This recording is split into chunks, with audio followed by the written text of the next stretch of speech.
ಮಂಡ್ಯದ ಕೆರಗೋಡ್ನಲ್ಲಿ ಹನುಮಧ್ವಜ ತೆರವು ವಿವಾದ. ಇವತ್ತು ಮಂಡ್ಯಕ್ಕೆ ಜನಾರ್ದನ್ ರೆಡ್ಡಿ ಭೇಟಿ ಕೊಡ್ತಾ ಇದ್ದಾರೆ. ಗ್ರಾಮಸ್ಥರೊಂದಿಗೆ ಬಿಜೆಪಿ ಬೃಹತ್ ಪ್ರತಿಭಟನೆಗೆ ಕರೆ ಕೊಟ್ಟಿದೆ. ಕೆರಗೋಡ್ನಲ್ಲಿ ಬಿಜೆಪಿ ನಾಯಕ ಮಾಜಿ ಸಚಿವ ಸಿಟಿ ರವಿ ಮತ್ತು ಹಾಸನದ ಮಾಜಿ ಶಾಸಕ ಪ್ರೀತಮ್ ಗೌಡ ಅವರಿಬ್ಬರ ನೇತೃತ್ವದಲ್ಲೂ ಹೋರಾಟ ನಡೆಯುತ್ತೆ. ಬಿಜೆಪಿ ಜೊತೆ ಜೆಡಿಎಸ್ ಕೂಡ ಕೈ ಜೋಡಿಸಿದ್ದು ಬಿಜೆಪಿಯ ಹನುಮಧ್ವಜ ಹೋರಾಟಕ್ಕೆ ರೆಡ್ಡಿ ಅವರು ಕೂಡ ಸಾಥ್ ಕೊಡ್ತಾ ಇದ್ದಾರೆ.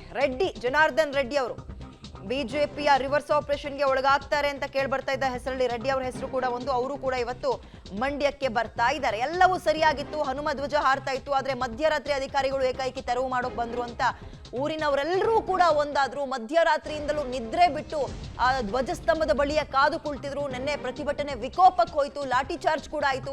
ಇದಾದ ಬೆನ್ನಲ್ಲೇ ಈಗ ಪೊಲಿಟಿಕಲ್ ಟಚ್ ಕೂಡ ಆ ಊರಿನ ಒಂದು ಘಟನೆಗೆ ಸಿಗ್ತಾ ಇದೆ, ಗಮನಿಸ್ತಾ ಇದ್ದೀರಿ. ಆ ಹಿನ್ನೆಲೆಯಲ್ಲಿ ಇವತ್ತು ಪ್ರತಿಭಟನೆ ಕೂಡ ಇದೆ, ಅಂದ್ರೆ ರ್ಯಾಲಿ ಇದೆ. ಎಚ್.ಡಿ. ಕುಮಾರಸ್ವಾಮಿ ಅವರು ಭಾಗಿಯಾಗ್ತಾ ಇದ್ದಾರೆ. ಅಷ್ಟೇ ಅಲ್ಲ, ಬಿಜೆಪಿಯ ಕೆಲ ನಾಯಕರು ಕೂಡ ಭಾಗಿಯಾಗ್ತಾ ಇದ್ದಾರೆ. ಮಾಜಿ ಸಚಿವ ಸಿಟಿ ರವಿ, ಪ್ರೀತಮ್ ಗೌಡ ಕೂಡ ಭಾಗಿಯಾಗ್ತಾ ಇದ್ದು, ಜನಾರ್ದನ್ ರೆಡ್ಡಿ ಅವರು ಬರ್ತಾ ಇದ್ದಾರೆ, ಅವರು ಕೂಡ ಪಾಲ್ಗೊಳ್ತಾ ಇದ್ದಾರೆ. ಸಂಪೂರ್ಣವಾಗಿ ರಾಜಕೀಯ ತಿರುವನ್ನ ಪಡೆದುಕೊಂಡಿದೆ ಪ್ರಕರಣ.